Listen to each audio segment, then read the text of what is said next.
Falls mom says her son's daycare told her he fell down the stairs, but she contacted our whistleblower hotline saying it was actually much more. In a story you'll only see on Valley News Live, reporter Rose Itzkovitz talks with the mom and discovered that this case is in fact about an alleged assault.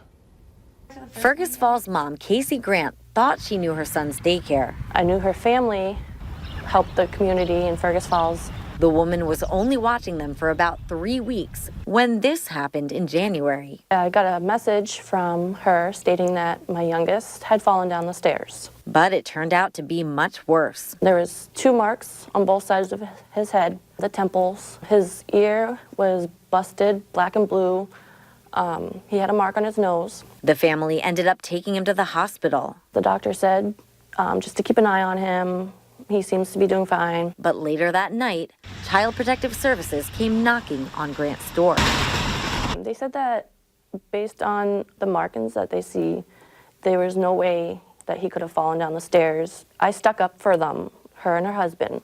I said, I don't think that they would have done anything like this to him. The next morning, the babysitter apologized to Grant for lying to her. That he didn't fall down the stairs. Court documents show the babysitter's husband pushed her on top of the child in one instance, and in another, struck him on the side of his head. Maverick was sitting on her lap, and her husband came out there and went to go punch her full force, but ended up punching my son in the temple full force, a grown man punching him.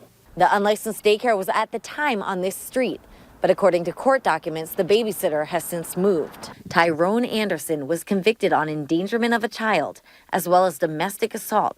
The court says both are misdemeanors, giving Anderson just 60 days in jail. The Fergus Falls police aren't commenting, saying they already handed it off to the county attorney. Now, Grant wants to encourage other parents to be more aware of their kids' daycare. Make sure it's a licensed daycare. Don't go to someone that's just offering babysitting services. And we dug more into this daycare and found out the owner was fined for not being licensed. We then reached out to Otter Tail County Human Services about checking a daycare's background. We're told if a daycare is licensed, anyone can look it up to find public information on it, including negative or corrective actions against it. And if it is licensed, you should easily be able to view it on display at the daycare. Reporting in the studio, Rose Itzkovitz, Valley News Live. And for a link to the Department of Human Services license lookup, as well as more information, head to our website and click on this story.